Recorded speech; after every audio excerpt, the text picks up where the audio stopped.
দুপুর ২টা। খানবাড়ি এখন এক জনসমুদ্রে পরিণত হয়েছে। বর নেহাল তার বিশাল বহর নিয়ে চলে এসেছে। সদর দরজায় গেট ধরা দুমদাম শেষে নেহালকে বরণ করে নিয়ে গিয়ে সাজানো আসনে বসানো হয়েছে। ওদিকে অন্দরমহলে আরফাকে বধূ বেশে সাজানো শেষ মুহূর্তের তোড়জোড় চলছে। রাজ্যের রূপবতী মেয়েরা আরফাকে ঘিরে রাজ্যের গল্পে মেতে আছে। তোরা আজ পরেছে কালো রঙের এক অপূর্ব জর্জেট গাউন। কালো রঙের সেই মায়াবী পোশাকে ওকে যেন কোনো রূপকথার অপ্সরা লাগছে। রৌদ্র তুরার সাথে ম্যাচিং করে পরেছে কুচকুচে কালো এক পাঞ্জাবি। দুজনকে একসাথে দাঁড়ালে মনে হচ্ছে যেন কোনো ম্যাগাজিনের প্রচ্ছদ থেকে উঠে আসা মারাত্মক সুন্দর এক জুটি। রৌদ্র আর আইন প্যান্ডেলে খাবারের তদারকিত ব্যস্ত। মানুষের ভিড়ে ঘামছে। শিহাব আশিকের সাথে নিয়ে পরিচিত অতিথিদের সাথে আড্ডা দিচ্ছে। কিন্তু এই আনন্দের মেলায় তোরার মনটা ভীষণ খারাপ। সবাই যার যার কাজে বা আড্ডায় এতই মগ্ন যে কেউ তার দিকে ফিরেও তাকাচ্ছে না, যেন ও এই বাড়ির কেউই না। অবহেলার যন্ত্রণায় তোরা গাল ফুলিয়ে এক কোণায় বুকে হাত ভাঁজ করে দাঁড়িয়ে রইল। কিছুক্ষণ দাঁড়িয়ে থাকার পর হঠাৎ পিছন থেকে এক তীক্ষ্ণ মেয়েলি কণ্ঠ ভেসে এলো। হাই, আমি সৃজনী। তোরা সৃজনীর আপাতমস্তক দেখে নিয়ে একটা শুকনো মুচকি হাসি দিয়ে জবাব দিল, আমি তোরা। সৃজনী এবার তার কালকের প্ল্যান করা বিষাক্ত চালটা ফেলে হালকা স্বরে বলল, রৌদ্রের কাকাতো বোন, রাইট? মুহূর্তেই তোরার বুকের ওপর ভাঁজ করা হাত দুটো শিথিল হয়ে নেমে এলো। সৃজনীর সাথে তোরার এইমাত্র পরিচয় হলো, অথচ এই মেয়ে রৌদ্রের নামটা এত সহজভাবে নিচ্ছে কীভাবে, এবং রৌদ্রকে চেনেই বা কীভাবে? তোরাকে কিংকর্তব্য বিমর হয়ে দাঁড়িয়ে থাকতে দেখে সৃজনী বুঝে নিল ঘাবলা তো নিশ্চয়ই আছে। আর তার কথা তোরার তীরের নিশান একদম ঠিক জায়গায় লেগেছে। সৃজনী এবার আগুনে ঘি ঢেলে দিয়ে বলল, অবাক হচ্ছে তো আমি রৌদ্রকে কিভাবে চিনলাম? আসলে আমি একাই রৌদ্রকে চিনি না, রৌদ্রও আমাকে খুব ভালো করে চেনে। আমরা দুজন ঠিক কতটা ক্লোজ সেটা বলে বোঝাতে পারবো না। তোরার পায়ের তলা থেকে যেন মাটি সরে গেল। মাথার ভেতরটা এক নিমিষে চক্কর দিয়ে উঠল। সৃজনী তোরার ফ্যাকাশে মুখ দেখে নিশ্চিত হলো যে তার শিকার জালে ফেসেছে। সে এবার মিথ্যার জালটা আরও বিস্তার করে বলল, জানো, তোমার এই ভাইয়া রৌদ্র অনেক ভালো। আমি এরকম হীরের টুকরো ছেলে খুব কমই দেখেছি। শুধু তাই না, রৌদ্র সেদিন আমাকে নিজে ড্রাইভ করে ভার্সিটিতে নামিয়ে দিয়ে এসেছিল। তোরার কলিজাটা যেন মোচড় দিয়ে উঠল। বুকের ভেতরটা মুহূর্তেই শূন্য হয়ে এক অসহ্য তীব্র জ্বালা শুরু হলো। তোরা তবুও নিজেকে সামলে নিয়ে ধরা গলায় প্রশ্ন করলো, তুমি কে? আর তোমার সাথে রৌদ্রের পরিচয়টা বা কীভাবে? সৃজনী এবার আরও দূরত হয়ে উঠল। সে এক রহস্যময় শয়তানি হাসি দিয়ে তোরার দিকে হাত বাড়িয়ে দিল, আরে তেমন কিছু না, এমনি একটু আড্ডু পরিচয়, যাই হোক বন্ধু হবে। সৃজনীর মুখে সেই রহস্যময় লজ্জার হাসি। তোরার বুকের ভেতর যেন কাল বৈশাখী ঝড় তুলে দিচ্ছে। এটাই তো স্বাভাবিক। পৃথিবীর কোনো নারী সহ্য করতে পারে না তার স্বামীকে অন্য কারো পাশে। তোরা নিজের ভেতরে সবটুকু কষ্ট আর হাহাকার চেপে ধরে জোর করে ঠোঁটে হাসি ফুটিয়ে সৃজনীর বাড়ানো হাতে হাত রেখে শুধু বলল, সৃজনী মুহূর্তেই হাত দুলিয়ে একটা বিজয় মুচকি হাসি দিয়ে ভিড়ের মাঝে মিলিয়ে গেল। তোরা পাথরের মতো স্থির হয়ে দাঁড়িয়ে রইল। তার মনের ভিতর তখন অদ্ভুত এক ভয় আর সন্দেহের বিষদানা বাজছে। রৌদ্র তাকে ভার্সিটি পৌঁছে দিয়েছে। সি এসবও কি ভাবছে? পরক্ষণেই তোরা একটা লম্বা দীর্ঘশ্বাস ফেলে নিজেকে সামলানোর চেষ্টা করলো। মনে মনে ভাবলো, না, রৌদ্র এমনটা করতেই পারে না। হয়তো রাস্তাঘাটে কোনোভাবে দেখা হয়েছে, পরিচয় হতেই পারে। কারোর সাথে পরিচয় হওয়া মানেই তো আর খারাপ কিছু না। এসব যুক্তিতে তোরা নিজেকে শান্ত করার চেষ্টা করলেও তার বুকের ভেতরটা তখনও অকারণে দগদগ করছে। হঠাৎ রৌদ্র হাসতে হাসতে তোরার সামনে এসে দাঁড়ালো। তপ্ত দুপুরে এক চিলতে শীতল বাতাসের মতো সে তোরার সামনে এসে আলতো করে তোরার গাল টেনে দিয়ে বলল, কি হয়েছে আমার বউটার, এভাবে গাল ফুলিয়ে আছে কেন? তোরা বিমূঢ় হয়ে রৌদ্রের সেই উজ্জ্বল চোখের দিকে তাকালো, যে চোখে কেবলই মায়া আর ভালোবাসা খেলা করছে। কিন্তু তোরার মনের গহীনে তখন সন্দেহের এক বিষাক্ত সাপ ফোনা তুলছে। সে মনে মনে ভাবল, এই রৌদ্র কি সত্যি বদলেছে, নাকি সে আগের মতোই আছে? আবারও কি সে পুরনো সেই নারী নেশায় ডুবে যাবে? তোরাকে এভাবে অদ্ভুত আর স্থিরভাবে তাকিয়ে থাকতে দেখে রৌদ্র হালকা বুক উচকে শুধালো, কি হয়েছে তোরা? তোমায় দেখে মনে হচ্ছে কোনো একটা গভীর বিষয় নিয়ে তুমি খুব চিন্তিত। তোরা মুহূর্তে নিজেকে সামলে নিল, বুকের ভেতরটা ধকধক করলেও মুখে এক চিলতে ম্লান হাসি ফুটিয়ে থমথমে গলায় বলল, কই না তো, আসলে আমি আপনাকে দেখছিলাম, আপনি কত সুন্দর তাই ভাবছিলাম। রৌদ্র তোরার কথা শুনে ফিক করে হেসে উঠল। সেই হাসিতে কোনো লুকো ছাপা ছিল না। সে আমোদে সুরে বলল, হঠাৎ এই কথা বলছো যে, মনে হচ্ছে যেন আগে আমাকে কখনো দেখোনি। কথাটা বলার সাথে সাথেই অন্য পাশ থেকে রৌদ্রের ডাক পড়ল, কোনো এক জরুরি প্রয়োজনে কেউ তাকে খুঁজছে। সে যাওয়ার ঠিক আগ মুহূর্তে আবারও তোরার গালটা মায়ায় টেনে দিয়ে ফিসফিস করে বলল, এভাবে তাকিয়ে থেকো না বউ, আমি সত্যি পাগল হয়ে যাই। আর জানোই তো আমি পাগল হলে কি করে বসি। মুহূর্তে তুরার গাল দুটো লজ্জায় আরক্ত হয়ে উঠল। সে দ্রুত চোখ নামিয়ে নিল। রৌদ্র হালকা চালে হাসতে হাসতে আবারও মানুষের ভিড়ে মিশে গেল। খানবাড়ির সন্ধ্যা 7টা। সন্ধ্যার পর খানবাড়িতে আনন্দের জয়ার বইতে শুরু করলো। আরশি আর নেহালের বিয়ের আনুষ্ঠানিকতা সম্পূর্ণ হলো। বিয়ে সম্পন্ন হওয়ার পর সবাই নবদম্পতিকে ঘিরে মজা আর দুষ্টুমিতে মেতে উঠল।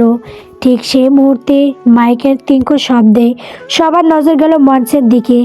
এক তরুণ ছেলে হাসি মুখে মাইক্রোফোনে হাতে দাঁড়িয়ে ঘোষণা করলো, শুভকামনা রইল নেহাল আর আরশির জন্য। আপনাদের আগামী দিনগুলো যেন সুখে আর হাসিতে ভরপুর থাকে, সেই দোয়াই করি। যাই হোক, এবার আসল কথায় আসি। গতকাল সিঙ্গেল ডান্স হয়েছে, তাই আজ আমরা চাই ধামাকা কাপল ডান্স। আর সেই ডান্স হবে এ বাড়ির 3 প্রিয় দম্পতিকে নিয়ে। পুরো প্যান্ডেলে তখন পিনপতন নীরবতা। ছেলেটি আবার বলতে শুরু করলো, প্রথমে আমন্ত্রণ জানাচ্ছি খানবাড়ির বড় ছেলে আব্রাহাম খান রৌদ্র এবং তার স্ত্রী তাবাসসুম ফিহা তুরাকে। তারপর মঞ্চে আসবে মেজো ছেলে আয়ান খান এবং তার স্ত্রী তিথি। সবশেষে আসবে খানবাড়ির একমাত্র জামাই শিহাব চৌধুরী এবং তার স্ত্রী আরশি খান। দয়া করে আপনারা মঞ্চে এসে নাচের জন্য প্রস্তুত হন। কথাটা শেষ হতে না হতেই চারদিকে তালিয়ার নিশ দেওয়ার শব্দে কান পাতা দায়ী হয়ে পড়ল। কিন্তু এই উল্লাসের মাঝে সৃজনীর অবস্থা হলো দেখার মতো। তার চোখ দুটো রসগোল্লার মতো বড় বড় হয়ে গেল। সে কি ভুল শুনল? রৌদ্র বিবাহিত, আর যাকে সে রৌদ্রের বোন ভেবে অবজ্ঞা করছিল সেই তুরাই রৌদ্রের স্ত্রী।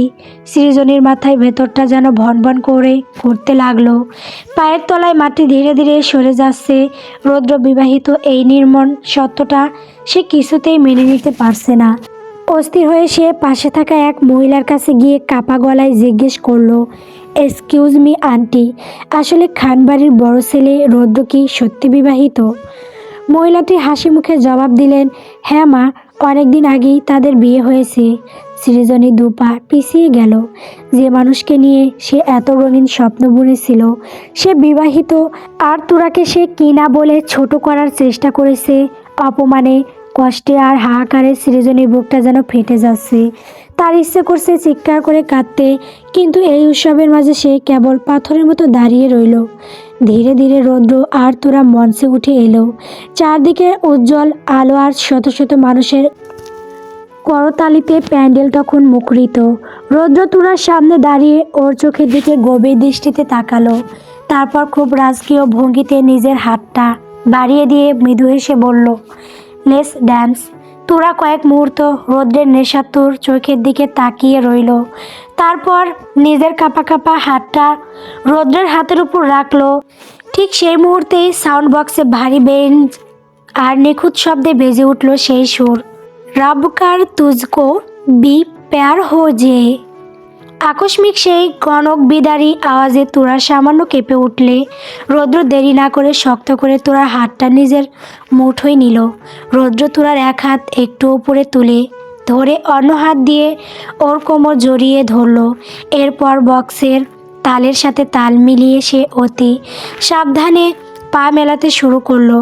গানের তাল বাজার সাথে সাথে রৌদ্র এক ঝটকায় তোরাকে নিজের শরীরের একদম কাছে টেনে নিল। রৌদ্রের বলিষ্ঠ বুকের স্পর্শ তোরার সারা শরীর যেন অবশ হয়ে গেল। রৌদ্র তোরার কোমরে হাত রেখে ওকে নিয়ে মঞ্চের মাঝখানে চক্কর দিতে লাগলো। বক্সের তখন গানের কলি বাজছে, রব করে তুঝকো ভি প্যার হো যায়, রব করে তুঝকো ভি প্যার হো যায়। রৌদ্রের পা যেন মঞ্চের সাথে ছন্দ মেলাচ্ছে। সে একবার তোরাকে নিজের থেকে কিছুটা দূরে সরিয়ে দিয়ে আবার এক টানে নিজের বাহুবন্দি করে ফেলল।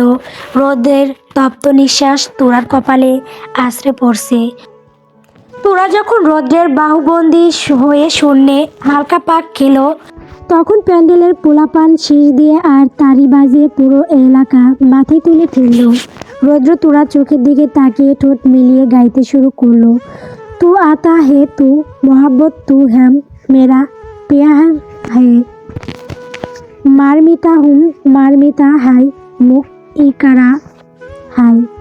রৌদ্রের সেই গম্ভীর অথচ মায়াবী চাহনি দেখে তোরা যেন পৃথিবীর সব কিছু ভুলে গেল। মনের ভেতরে জমাট বাঁধা সব অভিমান আর প্রশ্ন যেন রৌদ্রের এই জাদুকরী স্পর্শে মুহূর্তে ধুলোয় মিশে গেল। তোরা নিজের অজান্তেই রৌদ্রের কাঁধে হাত রেখে ওর তালে তাল মেলাতে লাগলো। রৌদ্রের হাতের শক্ত বাঁধন যেন তোরাকে বারবার মনে করিয়ে দিচ্ছে সে কেবলই রৌদ্রের, আর কারো নয়। পুরো প্যান্ডেলের মানুষ তখন মন্ত্রমুগ্ধের মতো এই দম্পতির নিখুঁত রসায়ন দেখছে। গানের শেষ সুরটুকু পর্যন্ত ওরা যেন এক অন্য জগতে হারিয়ে গিয়েছে, যেখানে রৌদ্র প্রতিটি স্পর্শ ছিল তোরার জন্য এক একটা নীরব প্রতিশ্রুতি। ধীরে ধীরে রৌদ্র আর তোরার সেই মোহময় নাচ শেষ হলো। নাচ শেষ হতে না হতেই আয়ান আর তিথি মঞ্চে উঠে এলো। ওরাও দারুণ এক কাপল ডান্স উপহার দিল সবাইকে। সবশেষে সে আবার আর সেও মারাত্মক কাপল ডান্স দিল। ওদের তিন জোড়ায় নাচ যখন শেষ হলো, পুরো প্যান্ডেল করতালি ফেটে পড়ল। সবাই যখন খুশিতে আত্মহারা, কিন্তু সৃজনীর কাছে প্রতিটি মুহূর্ত বিষের মতো ঠেকছে। মঞ্চের উপর রৌদ্র আর তোরার সেই নিবিড় রসায়ন সৃজনীর সহ্য ক্ষমতার বাইরে চলে গেছে। চারপাশের এই উৎসবের আমেজ, লোকজনের হাসি ঠাট্টা সবই এখন তার কাছে অসহ্যকর বিরক্তির কারণ মনে হচ্ছে। সৃজনী বুক ফেটে কান্না আসছে, কিন্তু এখানে সবার সামনে সে নিজেকে ভেঙে পড়তে দিতে চায় না। তার নিঃশ্বাস বন্ধ হয়ে আসছে। সৃজনী আর এক মুহূর্তেও সেখানে দাঁড়িয়ে থাকতে পারল না। কাউকে কিছু না বলে, কোনো বিদায় না জানিয়ে সে দ্রুত পায়ে প্যান্ডেল থেকে বেরিয়ে এলো। চোখের জল কোনো মতে আটকে রেখে সে সোজা মেন রোডের দিকে হাঁটা দিল। একটা খালি গাড়ি পেতেই তাতে উঠে বসলো সে। গাড়ির জানলা দিয়ে বাইরে তাকিয়ে সৃজনী মনে মনে বেশিয়ে উঠল। রৌদ্র যে তার ধরাছোঁয়ার বাইরে, এটা সে কিছুতেই মেনে নিতে পারছে না। রাত 10টা। রাত তখন 10টা। প্যান্ডেল জুড়ে এক বিষণ্ণ নীরবতা নেমে এসেছে। আরফার বিদায়ের ক্ষণ ঘনিয়ে আসতেই চারপাশের আনন্দটুকু যেন নিমেষেই মিলিয়ে গেল। আরফা তার বাবা আরিফুল খানকে জড়িয়ে ধরে হাওমা করে কাঁদতে শুরু করলো। মেয়ের কান্নায় শক্ত সমর্থ মানুষ আরিফুল খানও আজ ভেঙে পড়েছেন। তোরা, তিথি, আরশিও নিজেদের চোখের জল ধরে রাখতে পারছে না। তারা আরফাকে ঘিরে ধরে অজরে কাঁদছে। এক কথায় পুরো বাড়ির সবাই যখন কান্নায় ভেঙে পড়েছে, কেবল রৌদ্র আর শিয়াব দুই বন্ধু পাথরের মতো স্থির হয়ে দাঁড়িয়ে আছে। ওদের চোখের পানি নেই, কিন্তু চোয়াল শক্ত হয়ে আছে বোনকে পর করে দেওয়ার এক গভীর নীরব যন্ত্রণা ওদের ভেতরে খেলা করছে। আরফা এবার আয়নের দিকে এগিয়ে গেল। নিজের একমাত্র কলিজার ভাইটাকে জড়িয়ে ধরে সে পাগলের মতো কাঁদতে লাগলো। আয়ন এতক্ষণ নিজেকে সামলে রাখার চেষ্টা করলেও আরফার কান্না দেখে আর পারল না। সে নিঃশব্দে চোখের পানি ফেলতে লাগলো। ছোটবেলা থেকে যা বোনটা তার ছায়া হয়েছিল, আর সে অন্য বাড়ি চলে যাচ্ছে ভাবতেই আয়নের কলিজাটা যেন ছিঁড়ে আসছে। কান্নাকাটি আর সবার সাথে শেষ মুহূর্তে টুকটাক কথা বলে আরফাকে গাড়িতে তুলে দেওয়া হলো। গাড়িটা যখন ধীরে ধীরে চোখের আড়াল হতে শুরু করলো, তখন সবার মনে হলো বাড়ির একটা অংশ যেন শূন্য হয়ে গেল। আরফা আজ আর কেবল আরফা নেই। বাবার বাড়ির মায়া কাটিয়ে সে আজ একজনের স্ত্রী হয়ে শ্বশুর বাড়ির উদ্দেশ্যে পাড়ি জমালো। ক্লান্ত শরীরে আরশি কোনো মতে পা টেনে টেনে রুমে এলো। সারাদিনের ধকল আর আরফার বিদায়ের কান্না সব মিলিয়ে শরীর আর মন যেন ভেঙে আসছে। সে আয়নার সামনে দাঁড়িয়ে নিজের প্রতিবিম্বের দিকে তাকালো। গয়নাগুলো এখন শরীরের ওপর ভারী বোঝার মতো মনে হচ্ছে। সে এক এক করে চুড়ি, কানের দুল খুলে ড্রেসিং টেবিলের ওপর রাখলো। সবশেষে যখন দু হাত মাথার ওপর তুলে ঘাড়ের পেছনের নেকলেসের হুকটা খোলার চেষ্টা করছে, ঠিক তখনই ঘরটা হঠাৎ নিস্তব্ধ হয়ে গেল। আয়নায় তাকিয়ে আরশি কিছু বুঝে ওঠার আগেই অনুভব করলো একজোড়া তপ্ত হাত তার ব্লাউজের ফিতাটা টান দিয়ে আলগা করে দিল। আকস্মিক এই ছোঁয়ায় আরশির সারা শরীর দিয়ে যেন এক ঝলক বিদ্যুৎ খেলে গেল। আয়নায় চোখ পড়তেই দেখলো পিছনে শিয়াব দাঁড়িয়ে আছে। তার চোখে মুখে আজ এক আদিম নেশা। শিয়াব আরশির ব্লাউজটা কাঁধ থেকে অনেকটা নামিয়ে নিয়ে নিজের ভিজে ঠান্ডা ঠোঁট জোড়া আরশির নগ্ন কাঁধে শোয়ালো। আরশি শিউরে উঠে চোখ বন্ধ করে ফেলল। দু হাতে নিজের শাড়িটা শক্ত করে খামচে ধরল সে। শিয়াব ধীরে ধীরে আরশির কানের লতির কাছে মুখ নিয়ে এসে খুব নিচু সুরে ফিসফিস করে বলল, আজ খাট ভাঙবে না বলে মিস্ত্রিকে দিয়ে ভালো করে টাইট দেওয়াইছি। চলো যান, শুরু করে দেই। কাল না হয় ঝাঁপে খাট ভেঙেছি, আজ আমি আমার আদরের তোরে খাট ভাঙবো। শিয়াবের এমন সরাসরি আর বেহায়া কথায় আরশি লজ্জায় একদম কুঁকড়ে গেল। সে লজ্জা সইতে না পেরে সিটকে সেখান থেকে দৌড়ে পালাতে চাইল, কিন্তু শিয়াব আজ বড্ড চতুর। সে এক টানে আরশির শাড়ির আঁচল ধরে ফেলল। আরশি তাল সামলাতে না পেরে পিছু হতে সরাসরি শিয়াবের শক্ত বুকের ওপর আছড়ে পড়ল। শিয়াব ওকে নিজের দু বাহুর খাঁচায় শক্ত করে বন্দি করে কানের কাছে মুখ ঘষে বলল, পালাতে চাও? আজ আমি বড্ড বেসামাল আরশি, আজ আর রক্ষা নাই তোমার। আজ যদি খাট ভাঙে তবে ফ্লোরের বাসর হবে, ফ্লোর ভাঙলে পাতালে নামবো, তবু আমি আজ বাসর করেই ছাড়মু। শিয়াবের দুহাতের শক্ত বাঁধনার তাল গলার সেই নেশাতুর স্বর আরশিকে পুরোপুরি অবশ করে দিল। সে আর কথা বলার শক্তি পেল না, কেবল শিয়াবের চওড়া বুকে মুখ লুকিয়ে নিজের লজ্জা ঢাকার এক ব্যর্থ চেষ্টা করল। শিয়াব তাকে পাজা কোলে করে তুলে নিয়ে বিছানার দিকে পা বাড়ালো। শিয়াব অত্যন্ত কোমলতায় আরশিকে বিছানার নরম গতিতে শুইয়ে দিল। নিজের শরীরের পুরো ভরটা আরশির উপর ছেড়ে দিয়ে শিয়াব আলতো করে আরশির গলার সেই ভারী নেকলেসটা খুলে পাশে সরিয়ে রাখলো। আরশির ললাটে অবাধ্য হয়ে ছড়িয়ে থাকা কয়েকটা চুল যত্ন করে কানের পিঠে গুজিয়ে দিল শিহাব। তারপর খুব ধীর লয়ে আরশির কপালে নিজের উষ্ণ ঠোঁট ছোঁয়ালো। আরশি এক গভীর আবেশে চোখ বুজে সেই স্পর্শ নিজের অস্তিত্বে মিশিয়ে নিল। পর মুহূর্তে শিহাব আর কোনো দূরত্ব রাখলো না। শিহাব আরশির ঠোঁটে নিজের ঠোঁট ডুবিয়ে দিল। এক উন্মত্ত নেশায় শিয়াব আরশিকে নিজের করে নিতে লাগলো। আরশিও আজ আর নিজেকে সরিয়ে রাখলো না। আরশির হাত দুটো শিয়াবের চৌড়া পিঠের ওপর বিচরণ করতে শুরু করলো। দুজনে একে অপরের উত্তাপে যেন মোমের মতো গলে যেতে লাগলো। তাদের সেই মুহূর্তগুলো সময়ের সাথে সাথে আরও গভীর থেকে গভীরে পৌঁছে গেল। শরীরের আবরণগুলো একে একে খসে পড়ে দুজনকে যেন এক বিন্দুতে মিলিয়ে দিল। একে অপরের ঘন নিঃশ্বাসের শব্দ তখন রুমের নীরবতাকে ছাপিয়ে যাচ্ছে। শিহাবের প্রতিটি স্পর্শ, প্রতিটি আদর আরশির অস্তিত্বের এত গভীরে গিয়ে পৌঁছালো যে আরশি চোখ দিয়ে শোকের অস্ত্র গড়িয়ে পড়ল, যা তাদের ভালোবাসার সাক্ষী হয়ে রইল।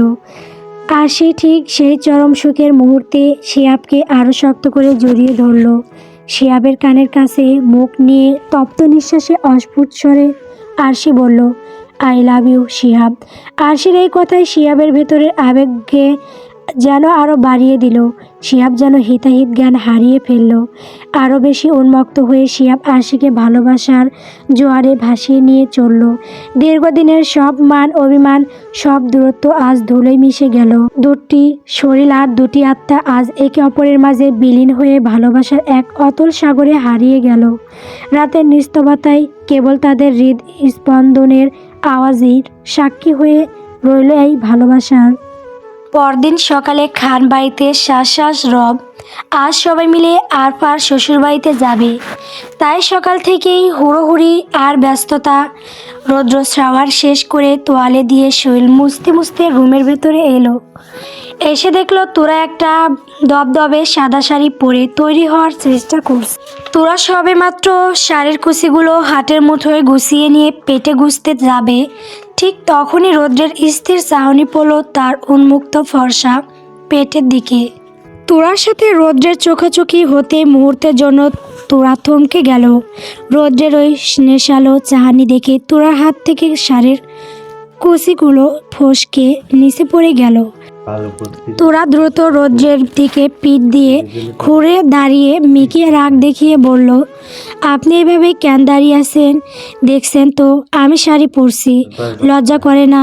বের হন রুম থেকে। রৌদ্র কোনো কথা বলল না, শুধু ঠোঁটের কোণে একটা বাঁকা হাসি ফুটিয়ে ধীর পায়ে তোরার পেছনে গিয়ে দাঁড়ালো। তোরাকে এক ঝটকায় নিজের দিকে ঘুরিয়ে নিতেই তোরা লজ্জায় আর রাগে ফট করে চোখ বন্ধ করে ফেলল।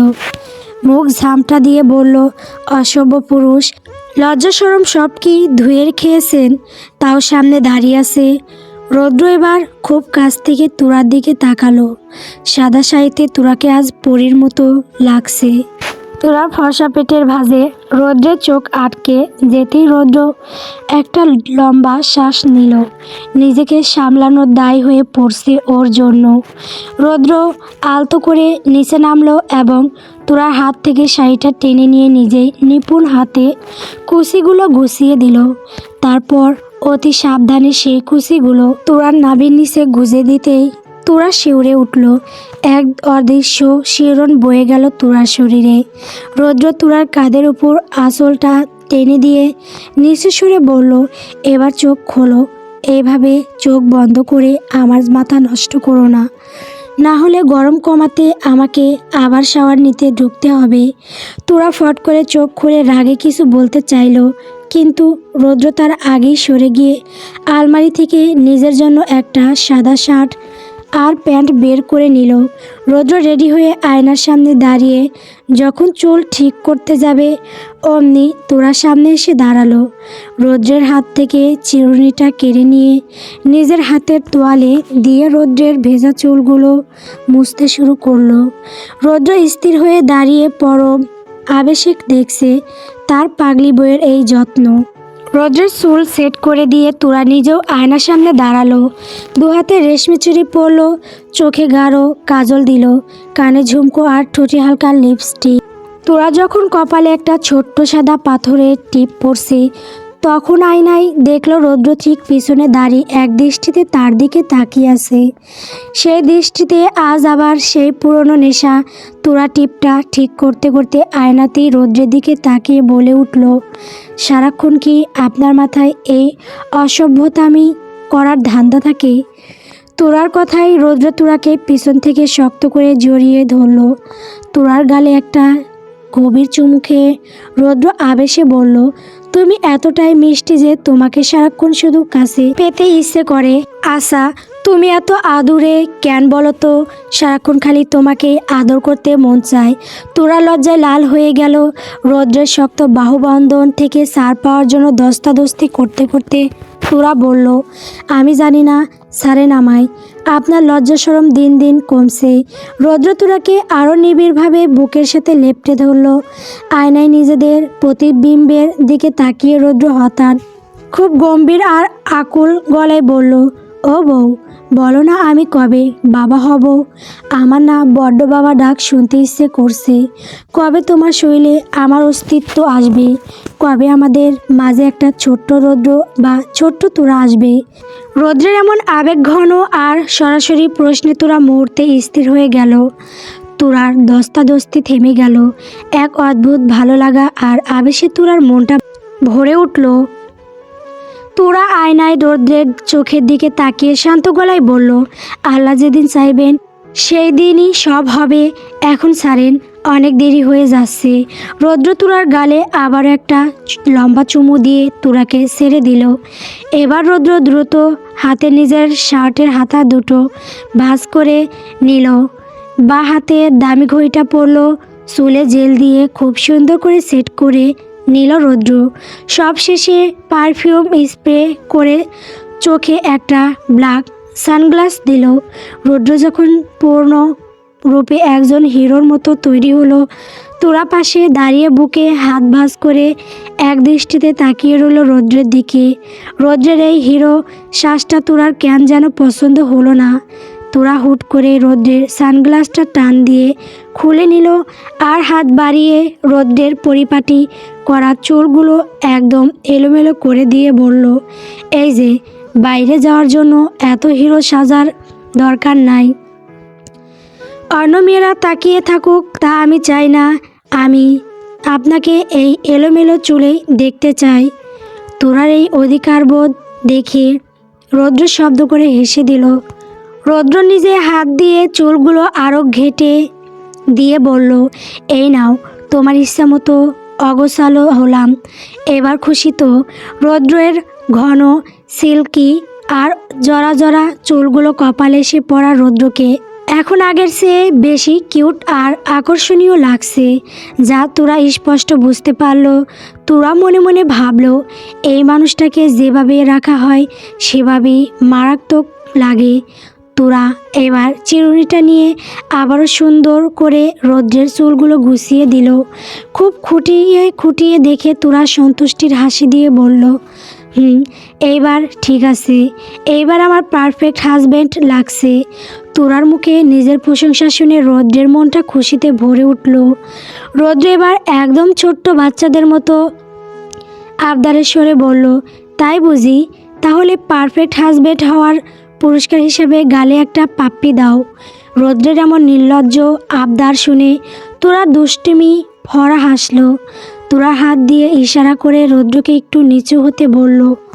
রৌদ্র ভাবল তোরা বোধ হয় সত্যি আজ সোয়াগ করবে, তাই রৌদ্র বাধ্য ছেলের মতো মাথাটা হালকা নিচু করলো। সুযোগ পেয়ে তোরা কালক্ষেপণ করল না।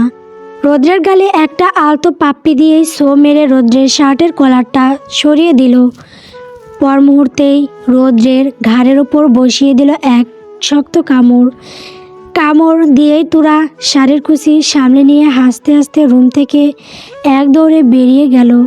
আকস্মিক ব্যথায় রৌদ্র আহ করে চিৎকার দিয়ে উঠল। এক হাতে দিয়ে ঘাড় চেপে ধরে রৌদ্র আয়নার দিকে তাকিয়ে দেখল সেই জায়গাটা লাল হয়ে আছে। তোরা ততক্ষণে দরজার ওপাশে চলে গেছে। রৌদ্র দাঁত কিরমির করে তোরার চলে যাওয়ার পথের দিকে তাকিয়ে চেঁচিয়ে বলল, কুত্তিরে আজকে খালি তোরে একা পেয়ে লই। এই কামড়ের শোধ তো আমি তুলব। তখন কিন্তু আর কান্নাকাটি করে মাপ পাবি না। তনুজা খানের রুম থেকে নীল শাড়ি পরে বেরিয়ে এলো তিথি নিজে শাড়ি পরতে জানে না, তাই তনুজা খানের কাছ থেকে শাড়িটা পরে নিল। নীল রঙের এই শাড়িতে তিথিকে এক অদ্ভুত মায়াবী লাগছে। তিথি নিজের খোলা চুলগুলো ঠিক করতে করতে গুটি গুটি পায়ে রুমের দিকে যাচ্ছিল। ঠিক সেই মুহূর্তেই আয়ান পুরোপুরি রেডি হয়ে হাতে ফোন স্ক্রল করতে করতে নিজের রুম থেকে বেরিয়ে আসছিল। দুজনেই যার যার চিন্তায় এতটাই মগ্ন ছিল যে কেউ কাউকে খেয়াল করেনি। ফলস্বরূপ মাঝপথে এসে দুজন একে অপরের সাথে বেশ জোরে ধাক্কা খেল। ধাক্কার চোটে আয়ানের হাত থেকে ফোনটা ফ্লোরে পড়ে গেল। আর তিথিও তাল সামলাতে না পেরে পিছনের দিকে পড়ে যেতে নিল। কিন্তু আয়ান ক্ষিপ্র গতিতে এগিয়ে এসে তিথির কোমর জড়িয়ে ধরল। তিথি ভয়ে আটকে উঠে চোখ বন্ধ করে ফেলল এবং বাঁচার তাগিদে আয়ানের শার্টের কলারটা শক্ত করে খামচে ধরল। তিথির হৃৎপিণ্ড ধুকপুক করছে।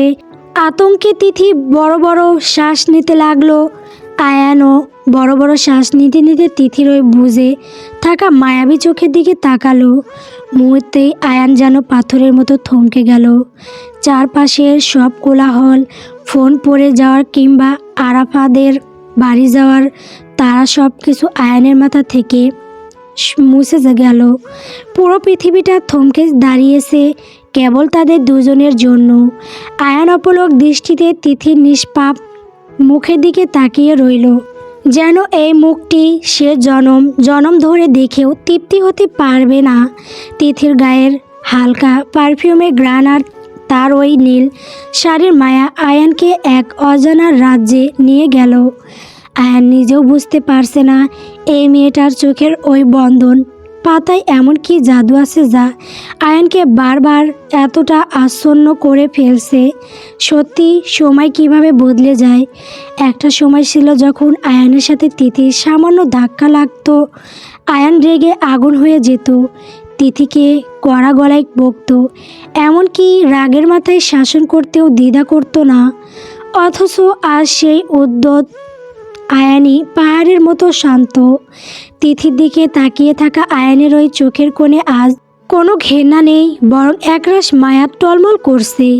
আয়ানের মোহগ্রস্ত দৃষ্টি যেন বলছে, নিথর হয়ে এভাবেই তিথিকে দেখে পুরোটা জীবন পার করে দেওয়া যায়। বেশ কিছুক্ষণ পর তিথি ধীরে ধীরে চোখের ভারী পাতা দুটো মেলল। চোখ খুলতে আয়ানের ওই অতলান্ত মায়াভরা চোখ জোড়া সামনে পড়ল। তিথিও অপলক কিছুক্ষণ তাকিয়ে রইল, যেন আয়ানের চোখে ওই গভীরতায় তিথি যেন ডুবে যাচ্ছে। হুট করে ঘর কাটতেই তিথি হুড়মুড় করে সোজা হয়ে দাঁড়ালো। লজ্জায় আর কাঁপাকাঁপি বুকে কোনো কথা না বলে বড় বড় পা ফেলে তিথি দ্রুত নিজের রুমের দিকে পালিয়ে গেল। আয়ান দাঁড়িয়ে দাঁড়িয়ে তিথি চলে যাওয়ার দেখল এবং ঠোঁটের কোণে এক সিলতে বিজয়ী হাসি ফুটিয়ে ফ্লোর থেকে ফোনটা তুলে নিয়ে নিচে নেমে এলো। ধীরে ধীরে খানবাড়ির সবাই রেডি হয়ে বাড়ির উঠোনে জড়ো হতে লাগলো। আরশি আর শিহাবও ধীর পায়ে বেরিয়ে এলো। ওরা আজ ম্যাচিং করে কালো পোশাক পরেছে।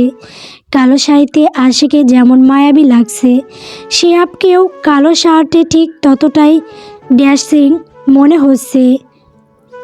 তুরা রোশনি খানের সাথে কোনো একটা বিষয় নিয়ে হাসি মুখে গল্প করছিল। হঠাৎ তুরার নজর গেল বাড়ির সদর দরজার দিকে, যেখানে দিয়ে রৌদ্র খুব ভাব নিয়ে হেঁটে আসছে। রৌদ্রকে দেখা মাত্রই তুরার চোখ দুটো ছানা বড়া হয়ে গেল। রৌদ্রের বাম গালে লিপস্টিকের সেই টকটকে লাল চিহ্নটা একদম স্পষ্ট ফুটেও আছে, যা তুরা কিছুক্ষণ আগেই নিজের অজান্তে এঁকে দিয়েছিল।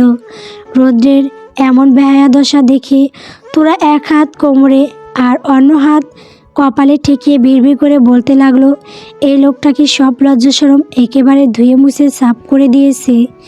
বাড়ি থেকে বের হওয়ার আগে মুখটা কি একবারও আয়নায় দেখে আসতে পারল না। তোরার এমন ছটফটানি দেখে আরশি কাছে এগিয়ে বউ কুঁচকে বলল, কিরে তোরা, কি হয়েছে? একা একা নিজের সাথে কিসের ঝগড়া করছিস? তোরা অপ্রস্তুত হয়ে নিজেকে সামলে নিল এবং আর চোখে রৌদ্রের দিকে তাকিয়ে বলল, না মানে আসলে কিছু না আপু, এমনি। রৌদ্র কাছে আসতেই শিহাবের বাজ পাখির মতো তীক্ষ্ণ নজরে রৌদ্রের গালের ওই লাল দাগটা ধরা পড়ল। শিহাব ঠোঁট কামড়ে হাসি চেপে রৌদ্রের দিকে এগিয়ে গেল। রৌদ্রকে এক হাত দিয়ে জড়িয়ে ধরে একটু আড়ালে সরিয়ে নিয়ে ফিসফিস করে শিহাব বলল, আরে শালা, দিন দুপুরে এত রোমান্স করিস ভালো কথা, কিন্তু অন্তত আয়নায় একবার নিজের চেহারাটা তো দেখে আসবি। এই সাপ নিয়ে তো একদম ইন্টারন্যাশনাল হিরো হয়ে গেছিস। রৌদ্র কিছু বুঝতে না পেরে আকাশ থেকে পড়ল। শিহাব রৌদ্রের কাঁধে হাত ভর দিয়ে হাসি চেপে রেখে বলল, তোর গালে স্পষ্ট লিপস্টিকের দাগ রে ভাই, মনে হচ্ছে চোরা ভাবি একদম সিনেমোহর মেরে তোকে নিজের রিজার্ভ প্রপার্টি বানিয়ে রেখেছে। সবার সামনে মান সম্মান যাওয়ার আগে ওটা জলদি মুছে ফেল। শিহাবের কথায় রৌদ্র বাম হাত দিয়ে গালে হাত ঘষা দিতেই আঙ্গুলে লাল রঙের আভা দেখতে পেল। রৌদ্র তৎক্ষণাৎ তুরার দিকে তাকাতেই দেখল তুরা রাগী চোখে তার দিকে তাকিয়ে আছে। রৌদ্র মোটেও ঘাবড়ালো না, বরং সবার সামনেই তুরাকে একটা ফ্লাইং কিস দিয়ে পকেট থেকে টিস্যু বের করে গাল মুছে নিল। রৌদ্রের এমন নির্লজ্জ আচরণে তুলা লজ্জায় মাথা নিচু করে ফেলল। সবাই একে একে বাড়ির বাইরে বেরিয়ে এলো। শিহাব আরশিকে নিয়ে নিজের গাড়িতে উঠে পড়ল। আনোয়ার খান রৌদ্রের দিকে তাকিয়ে বললেন, রৌদ্র, তুই তুরাকে নিয়ে আয়, আর বাকিরা বাড়ির বড় গাড়ি দিয়ে আসুক। আনোয়ার খানের কথা মতো রৌদ্র তুরাকে নিয়ে নিজের গাড়ির দিকে এগোলো। আনোয়ার খান এবার আয়ানকেও নির্দেশ দিলেন, আয়ান, তুইও তিথিকে নিয়ে আয়। তিথি আয়ানের সাথে যেতে মোটেও রাজি ছিল না। সে দ্রুত বলে উঠল, না না চাচা, আমি তোমাদের সাথেই যাব। কিন্তু আয়ান তিথির কোনো ওজোর আপত্তি শুনল না। সবার সামনেই হুট করে তিথিকে কোলে তুলে নিল আয়ান। তিথি অপ্রস্তুত হয়ে হাত পা ছুড়লেও আয়ান সোজা গিয়ে তিথিকে নিজের গাড়ির সামনে সিটে বসিয়ে ডোর লক করে দিল। তিথির আগে ফেটে পড়ে কিছু বলতে যাবে, তার আগেই আয়ান ড্রাইভিং সিটে বসে খুব কড়া আর রাগী চোখে তিথির দিকে তাকিয়ে বলল, একটা কথা বলে দেখ, তাহলে তোকে এখানে রেখে চলে যাব। আয়ানের ওই তপ্ত চাউনি দেখে তিথি দমে গেল। সে আর কথা বাড়ালো না, সাহস পেল না। মুখ গোমরা করে জানালার বাইরে তাকিয়ে রইল। আয়ান গাড়ি স্টার্ট দিল। খান বাড়ির গাড়িগুলো একে একে সারিবদ্ধভাবে শিকদার বাড়ির সদর দরজায় এসে থামলো। খান বাড়ির গাড়ি দেখে শিকদার বাড়ির চারদিকে যেন আনন্দের হিল্লোড় বয়ে গেল। কন্যাপক্ষ সাগ্রহে গেটের সামনে এসে দাঁড়িয়েছে। খান বাড়ির অতিথিদের বরণ করে নেওয়া ধুম লেগে গেল। বাড়ির ভেতর উৎসবের ব্যস্ততা, কেউ আপ্যায়নে মত্ত, কেউ বা হাসি গল্পে। কিন্তু এত আনন্দের মাঝেও একজনের মনে বিষাদের ছায়া ঘনিয়ে আছে, আর সে হলো সৃজনী। কাল বাড়িতে ফেরার পর থেকেই সৃজনী নিজেকে একরকম ঘরবন্দি করে ফেলেছিল। কেঁদে কেঁদে চোখের কোণ ভরিয়ে ফেলেছে। নিহাল বারবার জানতে চেয়েছে কেন সৃজনী কাউকে কিছু না বলে হঠাৎ কাল চলে এসেছিল, কিন্তু সৃজনী কোনো মতে এগিয়ে গেছে। সৃজনী আপ্রাণ চেষ্টা করছে সবার সামনে নিজেকে স্বাভাবিক ও হাসি খুশি রাখার। কিন্তু যখনই রৌদ্রের সেই বিবাহিত হওয়ার সত্যটা মনে পড়ছে, বুক ফেটে কান্না আসছে। জীবনে কোনোদিন কাউকে সেভাবে পছন্দ হয়নি সৃজনীর। রৌদ্রই প্রথম সে সৃজনীর মনে ঠাঁই করে নিয়েছে। অথচ সেই মানুষটাই কিনা পরকাল থেকে অন্য কারো হয়ে আছে। এটা যেন সৃজনীর কাছে এক দুঃসহ যন্ত্রণা। সৃজনী তার কাজিনদের সাথে দাঁড়িয়ে আড্ডা দিচ্ছে, কিন্তু তার চোখে বারবার চলে যাচ্ছিল সদর দরজার দিকে। হঠাৎ দেখল রৌদ্র আর তুরা পাশাপাশি হেঁটে আসছে। দুজনের পরনে সাদা ম্যাচিং পোশাক, যেন একে অপরের জন্যই তৈরি কোনো এক স্বর্গীয় জুটি। রৌদ্রের মাঝে মধ্যে আর চোখে তুরার দিকে তাকাচ্ছে, আর ঠোঁটের কোণে রহস্যময় হাসি খেলছে, যা সৃজনীর তীক্ষ্ণ নজরে ধরা পড়ল। দৃশ্যটা দেখা মাত্র সৃজনীর বুকটা যেন হাহাকার করে উঠল। ভেতরটা দুমড়ে মুচড়ে যাচ্ছে। তবু অনেক কষ্টে নিজেকে পাথর করে দাঁড়িয়ে রইল সৃজনী। ভেতরে আরফাকে লাল বেনারসিতে কনের সাজে ড্রয়িং রুমে সোফায় বসিয়ে রাখা হয়েছে। সবাই নতুন বইয়ের রূপের প্রশংসায় পঞ্চমুখ। তুরা আরফাকে দেখা মাত্রই চঞ্চল পায়ে ছুটে গেল এবং তাকে জড়িয়ে ধরে আহ্লাদে বলল, আপু, আমরা এসে পড়েছি। আরফা অত্যন্ত খুশি হয়ে তুরাকে পাল্টা জড়িয়ে ধরল। হাসি মুখে জিজ্ঞেস করলো, বাড়ির সবাই কই রে? সবাই আসছে আপু, পিছনেই আছে। ধীরে ধীরে খান বাড়ির বউরা থেকে শুরু করে সবাই আরফার সাথে দেখা করলো। নেহালও সবার সাথে অত্যন্ত ভদ্রভাবে কুশল বিনিময় করলো। হঠাৎ রৌদ্রের পকেটে থাকা ফোনটা বেজে উঠল। স্ক্রিনে তাকিয়ে দেখলো সুইজারল্যান্ড থেকে কল এসেছে।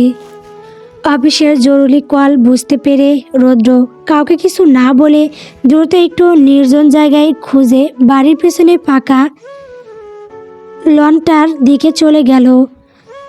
সেখানে গিয়ে রৌদ্র বেশ কিছুক্ষণ অফিসের কাজে নিয়ে গুরুত্বপূর্ণ কথা বলল। কথা শেষ করে যখনই রৌদ্র ঘুরে দাঁড়ালো দেখলো কিছুটা দূরে সৃজনী একা দাঁড়িয়ে আছে।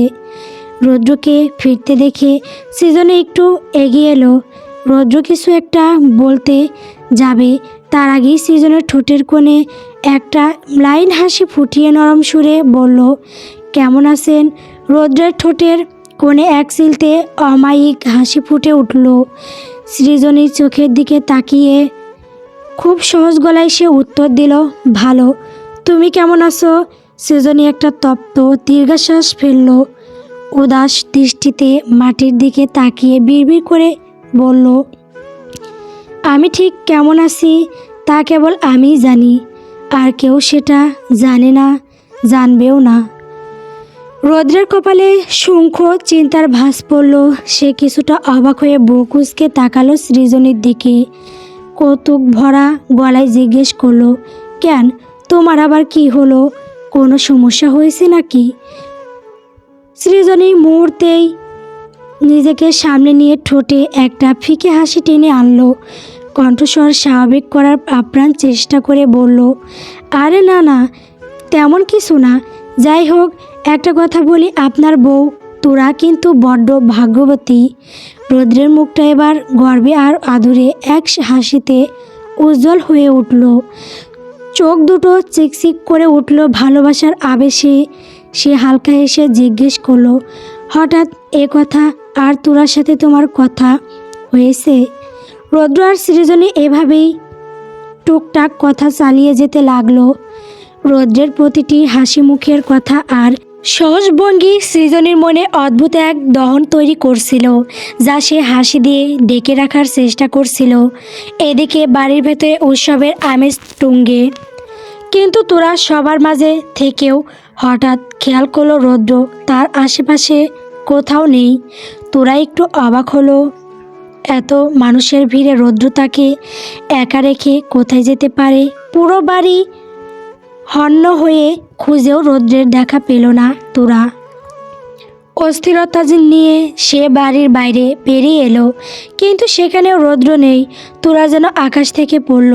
রৌদ্র কোনো কথা না বলে হঠাৎ কোথায় চলে গেল।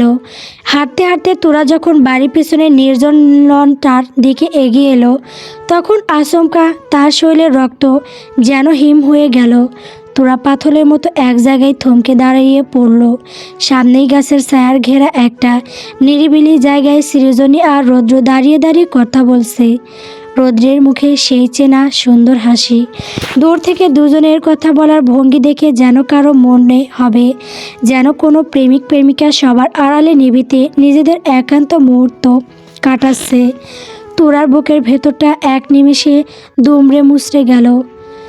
কালকেই তো সৃজনী বলেছিল সে রৌদ্রকে খুব ভালো করে চেনে, আর রৌদ্রও তাকে খুব ভালো করে চিনে। আর আজ রৌদ্র সবার আড়ালে এভাবে হাসি মুখে তার সাথে গল্প করছে। তোরার চোখের মনি স্থির হয়ে এলো। নিঃশ্বাস নিতে কষ্ট হচ্ছে তার। রৌদ্র কি তবে তাকে ঠকাচ্ছে? যে মানুষটাকে তোরা নিজের অস্তিত্বের চেয়েও বেশি বিশ্বাস করেছিল, সেই কিনা আজ অন্য এক মেয়ের সামনে এভাবে মেতে আছে। অভিমানের আর সন্দেহ তোরার পৃথিবীটা যেন মুহূর্তেই অলটপালট হয়ে গেল। তোরা আর এক মুহূর্ত সেখানে দাঁড়িয়ে থাকার মতো শক্তি পেল না। তার মনে হলো চারপাশে বাতাস ক্রমশ ভারী হয়ে আসছে। সে দ্রুত ঘুরে দাঁড়িয়ে উল্টো পথে হাঁটা দিল এবং প্রায় দৌড়ানোর ভঙ্গিতে বাড়ির ভেতরে চলে এলো। ভেতরে ঢুকতেই সামনে তনুজা খানকে দেখতে পেয়ে তোরা আর নিজেকে সামলাতে পারল না। সে ঝটপট গিয়ে তনুজা খানকে শক্ত করে জড়িয়ে ধরল। তোরার বুকের ভেতরটা তখন হাহাকার ফেটে যাচ্ছে। এত মানুষের ভিড়ে সে চিৎকার করে কাঁদতে পারছে না, আবার পাথর হয়ে দাঁড়িয়ে থাকার মতো ধৈর্যও তার অবশিষ্ট নেই। অবাধ্য চোখ দুটো যেন আজ বেইমানি শুরু করছে। তনুজা খানের কাঁধে মাথা রাখতেই ফোঁটা ফোঁটা গরম অস্ত্র গড়িয়ে পড়ল। তনুজা খান তোরার শরীরের কাঁপুনি আর চোখের পানি দেখে অস্থির হয়ে পড়লেন। তিনি দ্রুত তোরার কাঁধ থেকে ধরে তাকে নিজের থেকে আলাদা করে সোজা হয়ে দাঁড় করালেন। মেয়ের চোখে পানি দেখে তিনি বিচলিত কণ্ঠে বললেন, তোরা, কি হয়েছে তোর? তুই কাঁদছিস কেন? কেউ কি কিছু বলেছে তোকে? তোরা বুঝতে পারলো এভাবে ভেঙে পড়লে সবাই জেনে যাবে। সে তৎক্ষণাৎ হাতের উল্টো পিঠ দিয়ে চোখের পানি মুছে ফেলল এবং মুখে একটা মাইল হাসি ফুটিয়ে তোলার চেষ্টা করে স্বাভাবিক গলায় বলল, কিছু হয়নি মা, চোখে বোধহয় ধুলোবাড়ি বা অন্য কিছু পড়েছে, তাই জল আসছে। রাত গভীর হয়েছে। আরফা আর নেহালকে নিয়ে এবার খান বাড়িতে ফিরে যাওয়ার পালা। একে একে সবাই গাড়িতে উঠতে শুরু করেছে। সারাটা দিন তোরা এক অদ্ভুত নিস্তবতা পালন করেছে। রৌদ্রের সেই দৃশ্যটা দেখার পর থেকে সে আর কারোর সাথে কোনো কথা বলেনি। সারাক্ষণ তনুজা খান আর রৌশনী খানের সাথে ছায়ার মতো লেগেছিল। রৌদ্র তুরার এই এড়িয়ে চলাটা খেয়াল করেছে, কিন্তু বড়দের সাথে থাকায় সেভাবে কাছে গিয়ে ডাকার সুযোগ পায়নি। এদিকে তিথি একা একা ফোনে ছবি তুলতে তুলতে বাড়ির বাইরে খোলা জায়গায় এলো। হঠাৎ এক যুবক এগিয়ে এসে তিথির পাশে দাঁড়ালো। ছেলেটা বেশ পরিপাটি, মুখে অমায়িক হাসি। সে তিথিকে লক্ষ্য করে বলল, হাই, আমি সাজ্জাদ, নেহাল ব্রোর মামাতো ভাই। তুমি নিশ্চয়ই আরফা ভাবির বোন হও। তিথি সৌজন্যমূলক একটা হাসি দিয়ে বলল, জি, আমি তার চাচাতো বোন, অর্থাৎ ভা। তিথি কথাটার বাকিটুক আর শেষ করলো না। সাজ্জাদ মুক্ত দৃষ্টিতে তিথিকে পর্যবেক্ষণ করে বলল, তুমি করে বলে ফেললাম, কিছু মনে করো না। তোমাকে এই নীল শাড়িতে কিন্তু অনেক সুন্দর লাগছে। তিথি কিছুটা লজ্জিত হয়ে হাসলো, নিচু সুরে বলল, ধন্যবাদ। সাজ্জাদ এবার একটু ইতস্ত করে মাথা চুলকিয়ে জিজ্ঞেস করলো, ইয়ে মানে, আসলে তোমার নামটা কি জানতে পারি? তিথি নামটা বলার জন্য মুখ খোলার অপক্রম করতেই পিছন থেকে এক গম্ভীর আর ভারী কণ্ঠস্বর ভেসে এলো, মিসেস তিথি খান। তিথি আর সাজ্জাদ দুজনেই চমকে পিছনে ফিরে তাকালো। দেখলো আয়ান দাঁড়িয়ে আছে, তার চোখে মুখে আগ্নেয়গিরির মতো রাগ। আয়ান স্থির পায়ে এগিয়ে এসে কোনো কথা না বলে তিথিকে এক ঝটকায় নিজের দিকে টেনে আনলো এবং এক হাত দিয়ে শক্ত করে তার কোমর জড়িয়ে ধরলো। সাজ্জাদের দিকে তীক্ষ্ণ চোখে তাকিয়ে আয়ান ঘোষণা করলো, ও মিসেস আয়ান খান। তিথি আয়ানের এই আকস্মিক আচরণে হতভম্ব হয়ে গেল। সে সাজ্জাদের সামনে লজ্জা পেয়ে আয়ানের হাত থেকে ছাড়া পাওয়ার জন্য ধস্তাধস্তি শুরু করলো, কিন্তু আয়ান এক চুলও নড়ল না, বরং হাতের বাঁধন আরও শক্ত করে চেপে ধরল। সাজ্জাদ কিছু না বুঝে বিভ্রান্ত হয়ে বলল, জি, আসলে আপনার কথা ঠিক বুঝতে পারছি না। আয়ান একবার ছটফট করতে থাকা তিথির দিকে তাকালো, পরক্ষণে সাজ্জাদের চোখের ওপর চোখ রেখে খুব স্পষ্ট স্বরে বলল, মিসেস তিথি খান বোঝো না, ও বিবাহিত, শি ইজ মাই ওয়াইফ। এবার রাস্তা ছাড়ো। আয়ানের এই বিস্ফোরক দাবিতে তিথির নড়াচড়া থেমে গেল। সাজ্জাদ অপ্রস্তুত হয়ে অপরাধীর মতো সেখান থেকে সরে দাঁড়ালো। আয়ান রাগে ফুঁসতে ফুঁসতে তিথিকে প্রায় টেনেই গাড়ির দিকে নিয়ে যেতে লাগলো।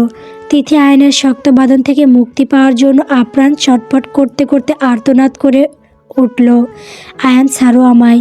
সমস্যা কি তোমার? আমার জীবন নিয়ে কেন তুমি এত টানাটানি করছো? ছাড়ো বলছি, বিরক্তিকর আর ভালো লাগে না। আয়ান কোনো কথা না শুনে তিথিকে টেনে হিসড়ে গাড়ির কাছে নিয়ে এলো। অধিকাংশ অতিথি চলে গেছে আর বাকিরা বাড়ির ভেতরে ব্যস্ত। ফাঁকা রাস্তায় তখন শুধু তাদের দুজনের উত্তপ্ত নিঃশ্বাসের শব্দ। আয়ান্তি থেকে গাড়ির বডির সাথে সজোরে চেপে ধরে দাঁতে দাঁত চেপে বলল, কি করেছি আমি? তুই আমার ওয়াইফ, সেই পরিচয়টাই তো ওই ছেলের কাছে দিয়েছি, এতে তোর এত লাগে কেন? বুঝতে পারিস না তুই কার? তিথির শরীরের ভেতরটা তখন রাগে জ্বলছিল। আয়ান তাকে কি ভেবেছে, যখন যা ইচ্ছে করবে আর সে পুতুলের মতো তা মেনে নিবে? তিথি এবার নিজের গায়ের সবটুকু শক্তি এক করে এক ঝটকায় আয়ানকে সরিয়ে দিল। আয়ান কিছু বুঝে ওঠার আগেই তিথি ডান হাত উঁচিয়ে আয়ানের গালে ঠাস করে এক থাপ্পড় বসিয়ে দিল। রাগে কাঁপতে কাঁপতে তিথি চিৎকার করে উঠল, এত বেহায়া পুরুষ কেন তুমি? আমি তোমাকে ঘৃণা করি আয়ান, ঘৃণা করি। এই সহজ কথাটা কি তোমার মাথায় ঢোকে না? তবুও কেন আমার জীবন নিয়ে এভাবে সিনেমিনি খেলছো? আয়ান মুহূর্তের পাতল হয়ে গেল। গালের জুলুনিটা ছাপিয়ে তার মনের ভেতরটা যেন উলট পালট হয়ে গেল। তিথি তাকে থাপ্পড় মারবে তা সে স্বপ্নেও কল্পনা করেনি। আয়ান স্থির চোখে তিথির দিকে তাকিয়ে খুব নিচুপ কিন্তু ভাঙা গলায় বলল, তিথি, তুই আমাকে মেরেছিস, আমি কিছু মনে করিনি, কিন্তু তুই তুই এমন কেন করছিস? আমি তো শুধু তোকে চাই তিথি, কেন আমায় বুঝতে পারছিস না? তিথি এবার যেন আরও বেশি ফুঁসে উঠল। সে ঝাপটা দিয়ে বলল, আমি বুঝতে চাই না তোমাকে, জাস্ট ঘৃণা লাগে তোমাকে দেখলে। কথাটা বলেই তিথি আঙুল উঁচিয়ে আয়ানের চোখের উপর চোখ রেখে চরম চূড়ান্ত কথাটি বলে দিল, শোনো আয়ান, আমি মুক্তি চাই, আমি তোমার সাথে থাকতে চাই না, দয়া করে আমাকে জাস্ট মুক্তি দাও তুমি। তিথির গলার শেষ কথাটুকু চিৎকারের রূপ নিয়ে নিস্তব্ধ রাস্তায় প্রতিধ্বনি তুলল। আয়নের কলিজায় কেউ যেন বিষাক্ত তীর ছুঁড়ে মারল। আয়ন আবারও এক ঝটকায় তিথিকে গাড়ির সাথে চেপে ধরল। তার চোখ দুটো রক্তবর্ণ হয়ে উঠেছে, কণ্ঠস্বর কাঁপছে অভিমানে আরও প্রচণ্ড ক্ষোভে। সে কাঁপা কাঁপা গলায় বলল, কি কি কি বললি তুই? তিথি দমে না গিয়ে আয়ানের চোখের দিকে তাকিয়ে অবিচল গলায় বলল, মুক্তি চাই তোমার কাছ থেকে, শুনতে পাও না? নাকি বেহায়া পুরুষের মতো জোর করে আমার ওপর অধিকার খাটাবে? শোনো আয়ান, একটা সম্পর্কে দুজনের মন থাকতে হয়, কিন্তু আমার মন নেই তোমার উপর। তোমাকে জাস্ট আমার বিরক্ত লাগে, ঘেন্না লাগে। আমি তোমার সাথে থাকতে চাই না। প্লিজ তুমি আমাকে মুক্তি দাও, আমাকে আমার মতো করে বাঁচতে দাও প্লিজ। আয়ান স্থির চোখে তিথির দিকে তাকিয়ে রইল। তার বুকের ভেতরটা যেন দুমড়ে মুচড়ে যাচ্ছে। আজ প্রথম সে হাড় ভাঙা যন্ত্রণায় বুঝতে পারল প্রিয় মানুষের দেওয়া আঘাত পৃথিবীর সবচাইতে বিষাক্ত আঘাত। আয়নের দম বন্ধ হয়ে আসছে, চারপাশের বাতাস যেন ফুলিয়ে গেছে। হঠাৎ আয়নের শক্ত দু চোখ ছাপিয়ে ফোঁটা ফোঁটা অশ্রু গড়িয়ে পড়ল। একটা পুরুষ ঠিক কতটা অপমান আর আঘাত পেলে এভাবে সবার অলক্ষ্যে ভেঙে পড়ে, তা আজ আয়নের চোখে লোনা জলেই স্পষ্ট। মুহূর্তেই আয়ান তিথির গাল দুটো শক্ত করে চেপে ধরল। তার কণ্ঠস্বর কাঁপছে, কিন্তু দৃষ্টিতে এক বুক অভিমান। সে অস্ফুট স্বরে বলল, আমি তোকে বেশি কিছু চাইনি রে তিথি, শুধু তোকে চেয়েছি। আমার এই সব পাগলামি কেন জানিস? শুধু তোকে নিজের করে পাওয়ার জন্য। আমার এই রাগ, এই শাসন সবই ছিল তোকে সারা জীবন আগলে রাখার জন্য, যাতে তুই অন্য কোথাও চলে না যাস। কিন্তু আমি জানতাম না আমার এই ভালোবাসা, এই পাগলামি তোর কাছে শেষমেশ বিরক্তির কারণ হয়ে দাঁড়াবে। তিথি মুহূর্তের জন্য থমকে গেল। আয়নকে সে চেনে এক জেদি আর রাগী পুরুষ হিসেবে, যে সবসময় নিজের আধিপত্য বজায় রাখে। সে আয়ন আজ তার সামনে কাঁদছে। আয়নের চোখের ওই জল তিথির বুকটাকে যেন একটু হলেও নাড়িয়ে দিল।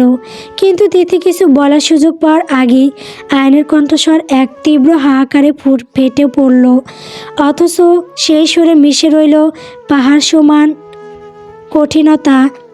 সে বলে উঠল, পুরুষ সবসময় বেহায়া হয় না তিথি, তাদেরও একটা হৃদয় আছে, তাদের বুকও চাবুকের মতো আঘাত লাগে। নিস্তবতায় সেখানেও ব্যথা জমে, পাহাড় হয়। আর সেই ব্যথাগুলো তোদের মতো কিছু নারীর বোঝার ক্ষমতা থাকে না। আর কি বললি তুই? মুক্তি চাস, তাই তো? কথাটা বলেই আয়ান তিথিকে সজোরে ধাক্কা দিয়ে দূরে সরিয়ে দিল এবং চিৎকার করে আকাশ বাতাস কাঁপিয়ে বলল, যা, দিলাম তোকেই মুক্তি। কথাটা বলে আয়ান হাতের উল্টো পিঠে চোখের পানি মুছে এক ঝটকায় গাড়িতে উঠে পড়ল।